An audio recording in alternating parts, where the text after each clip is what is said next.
Hi everyone, welcome to education point. So जैसे कि आपको पता है कि हम क्लास 11 की जो एनसीईआरटी है आपकी ज्योग्राफी की, उसे कवर कर रहे हैं। एंड इसमें जो है आपकी 2 बुक्स रहेंगी। एंड अभी हम यहाँ पे इसकी फर्स्ट बुक ही कवर कर रहे हैं, तो सेकंड बुक हम बाद में कवर करेंगे। एंड इस बुक का नेम है फंडामेंटल ऑफ फिजिकल ज्योग्राफी। तो इसमें जो है हम ऑलमोस्ट 9 चैप्टर्स कंप्लीट कर चुके हैं, तो आज हम यहाँ पे 10 चैप्टर को आगे कंटिन्यू करेंगे। एंड जो फर्स्ट चैप्टर था वो हमने छोड़ दिया था, सेकंड चैप्टर से जो है कवर करना स्टार्ट किया था। दैट इज द, जैसे कि हमने जो है अर्थ के एवोल्यूशन के बारे में डिस्कस किया था, मून के एवोल्यूशन के बारे में डिस्कस किया था। देन जो है we had discuss about the interior of the earth, यहाँ पे कि हमारी जो धरती का इंटीरियर है उसे हम कौन कौन से जो है पार्ट्स में डिवाइड करते हैं, क्रस्ट, मेंटल एंड कोर हो गया।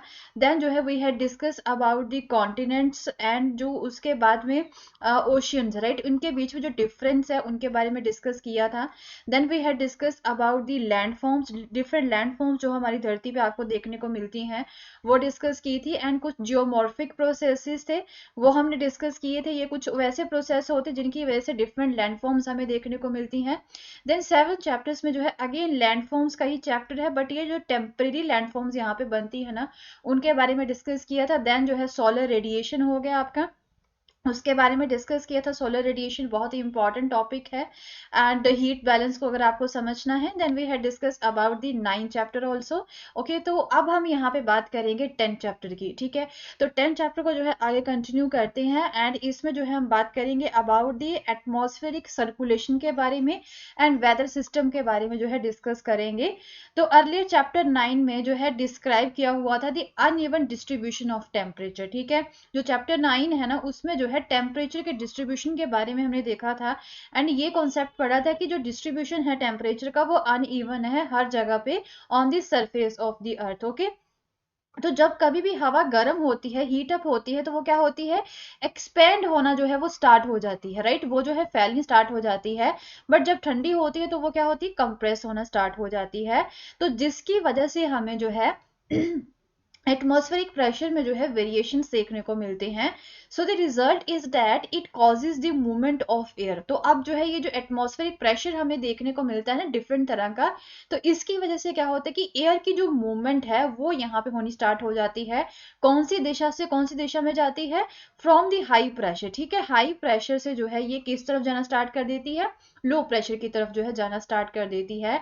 तो ये चीज मैंने आपको पहले भी बताई थी, डेट की जो एयर है वो हमेशा ही कौन सी दिशा में मूव करेगी, हमेशा ही हाई प्रेशर से लो प्रेशर एरिया की तरफ जो है मूव करेगी, जिसकी वजह से एयर जो है वो क्या आ जाती है, मोशन में आ जाती है। ओके, तो आपको पहले ही पता है डेट कि जो हॉरिजॉन्टल मोशन होता है ना, इस तरह से जब हवा बहती है, जो हॉरिजॉन्टल मोशन होता है, तो इस चीज को हम क्या बोल देते हैं, इस चीज को हम जो है विंड बोल देते हैं। Okay, so atmospheric pressure also determines when the air will rise और सिंक। ओके, तो एटमॉस्फेरिक प्रेशर ही जो है एक ऐसा कॉन्सेप्ट है, वही डिटरमाइन करता है कि एयर जो है वो कब राइज करेगी, कब सिंक करेगी।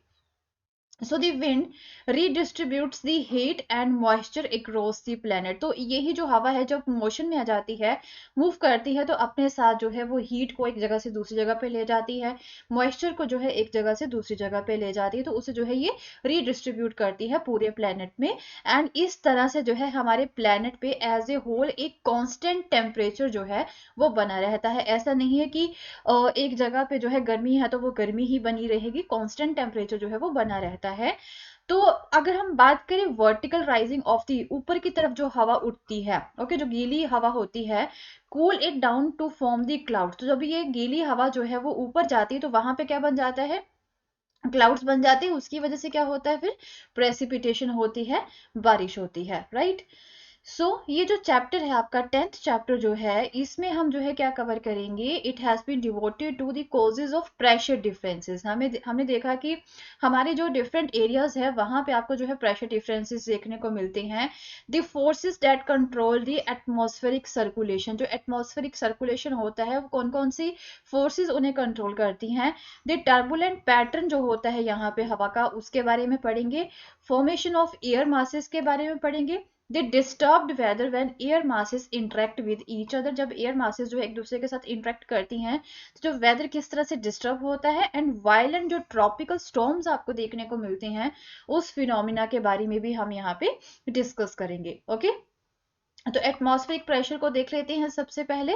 सो do you realize that our body is subjected to a lot of air pressure. आपको पता है दैट कि हमारी जो बॉडी है वो एयर प्रेशर की वजह से बहुत ज्यादा इफेक्ट होती है। जैसे ही हम हाइट पे जाते हैं, एक ह्यूमन बींग जैसे ही हाइट पे जाएगा तो वो क्या होता है कि जो हवा है वो वेरीफाइड होनी स्टार्ट हो जाती है, तो उसमें जो ऑक्सीजन का लेवल है ना वो कम होना स्टार्ट हो जाता है, तो हम जो है ब्रीथलेस फील करते हैं। आपने देखा ही होगा कि जो क्लाइंबर्स होते हैं, माउंटेन क्लाइंबर्स जो होते हैं, जैसे ही जो है वो माउंटेन की हाइट पे पहुंचना स्टार्ट करते हैं तो वो थोड़ा सा ब्रीथलेस जो है होना स्टार्ट हो जाते हैं, तो उन्हें अपने साथ ऑक्सीजन कैरी करनी पड़ती है। Okay, so the weight of a column of air contained in unit area. Okay, एक पर्टिकुलर एरिया में कितना वेट है हवा का from the mean sea level to the top of the atmosphere, right, नीचे से ऊपर की तरफ जो है at particular unit of time हम देखेंगे तो इस चीज को हम क्या बोल देते हैं, एटमॉस्फेरिक प्रेशर बोल देते हैं। तो जो एटमॉस्फेरिक प्रेशर है इसे हम एक्सप्रेस किस तरह से करते हैं, कौन सी यूनिट्स में, इसे हम जो है मिली बार में, राइट, मिली बार में जो है एक्सप्रेस किया जाता है। तो सी लेवल पे, नीचे सी लेवल पे जो है एटमॉस्फेरिक प्रेशर जो है वो कितना होता है, 1013.2 मिली बार होता है हमेशा ही। And due to the gravity of the air, हवा में जो ग्रेविटी होती है, and at the surface is denser, right, जो हवा होती है यहाँ पे सरफेस पे वो ज्यादा ही घनी होती है, एंड जो है यहाँ पे हाई प्रेशर होता है। सो एयर प्रेशर जो है उसे हम किस तरह से मापते हैं, कोई एक ऐसा इंस्ट्रूमेंट तो होगा ही। तो हमारे पास मर्करी बैरोमीटर होता है, या फिर जो है इसे एनरॉइड बैरोमीटर भी बोला जाता है, इसके थ्रू जो है हम इसे मेजर करते हैं। So the pressure decreases with the height, height के साथ ही जो है फिर प्रेशर भी, जैसे जैसे हम ऊपर की तरफ जाते हैं तो जो प्रेशर है वो भी क्या होना स्टार्ट हो जाता है, वो भी डिक्रीज होना स्टार्ट हो जाता है। So at any elevation it varies from place to place, right, and its variation is the primary cause of the air motion. तो एक पर्टिकुलर जगह पे हो सकता है कि अलग अलग जगह पे, अलग अलग लैटिट्यूड्स पे जो है एयर मोशन अलग हो, एंड इसमें वेरिएशंस देखने को मिलती है, इसी की वजह से जो है हवा की मोशन भी होती है। एंड विंड जो आपको पता है हाई प्रेशर से लो प्रेशर एरिया की तरफ जो है फिर मूव करेगी, जिस तरफ लो प्रेशर एरिया होगा उसकी तरफ जो है वो जानी स्टार्ट हो जाएगी। अब बात करते हैं vertical variation of the pressure, vertical ऊपर की तरफ जो है बात कर लेते हैं।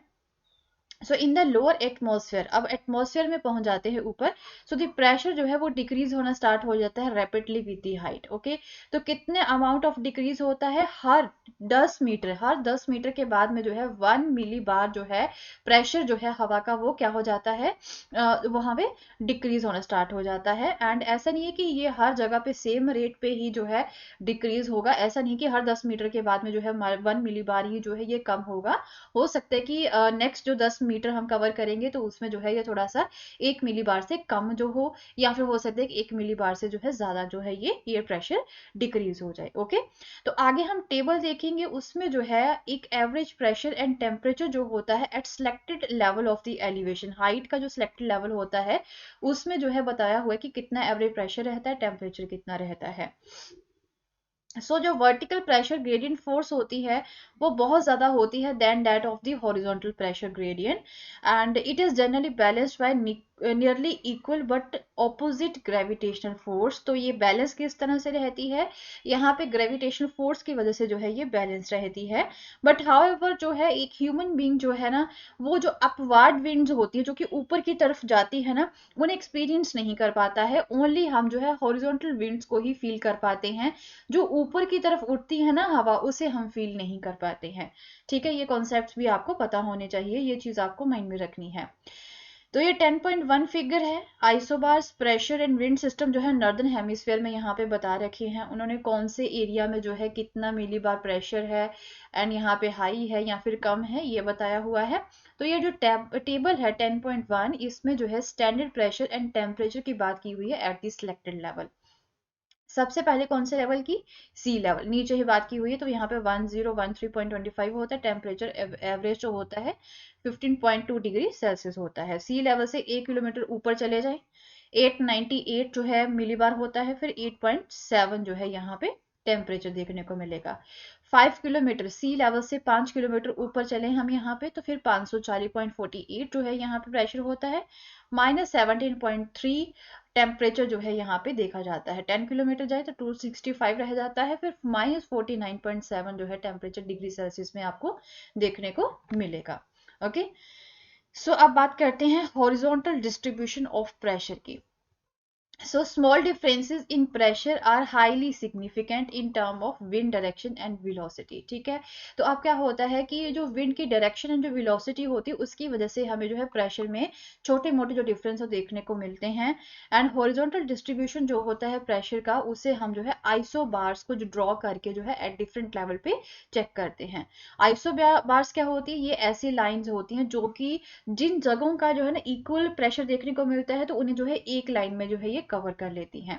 Okay, so in order to eliminate the effect of altitude on pressure, height का जो इफेक्ट है प्रेशर के ऊपर जो है एलिमिनेट करने के लिए, तो इसे हम जो है it is measured at any station after being reduce to sea level for purpose of the comparison. तो इसे जो है किस तरह से मेजर किया जाता है? पहले जो है हाइट जो है उसे कम ही रखा जाता है एंड फिर उसके हिसाब से जो है इसका प्रेशर जो है वो देखा जाता है। ओके, तो सी लेवल प्रेशर डिस्ट्रीब्यूशन जो है आगे वेदर मैप्स पे के ऊपर हम यहाँ पे देखेंगे। ओके, तो फिगर 10.1 जो है उसमें आपको पैटर्न जो है आइसोबार्स का डिफरेंट प्रेशर सिस्टम्स में देखने को मिलेगा। यहाँ पे ये मैंने आपको बताया हुआ है 10 मिलीबार है। ये जो लाइंस है ना, ये जिस जगह पे जो है आपको एक ही तरह का जो है प्रेशर देखने को मिलता है, तो उन लाइंस को यहाँ पे जो है आइसोबार्स के थ्रू जो है दिखाया हुआ है। यहाँ पे 1018 है तो यहाँ पे 1018 है, तो इन एरियाज का जो है हमेशा ही प्रेशर एक रहता है। इन लाइंस को हम आइसोबार्स कहते हैं। ओके, आई होप आपको समझ में आ गया होगा।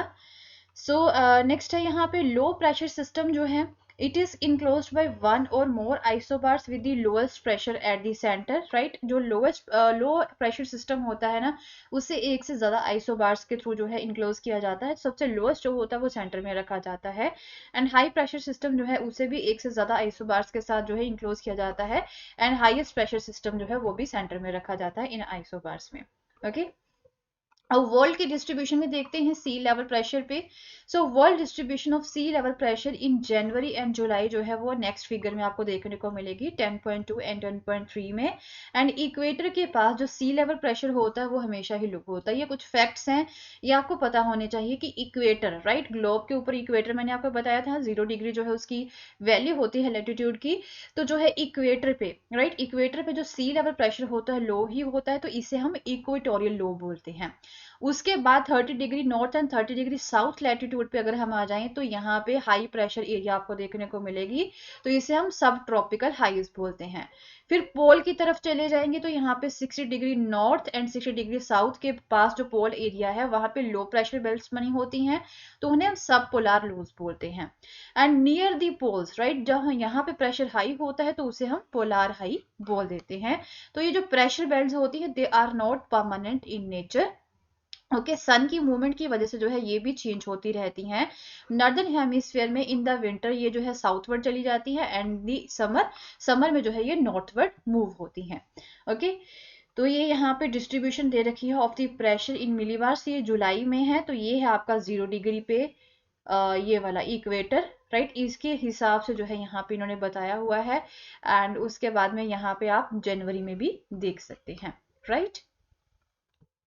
So that's all for the day and we'll continue with the same chapter in our next video. And अगर आपको मेरा कोर्स पसंद आया तो इसे शेयर करना ना भूलें। Thank you so much. Have a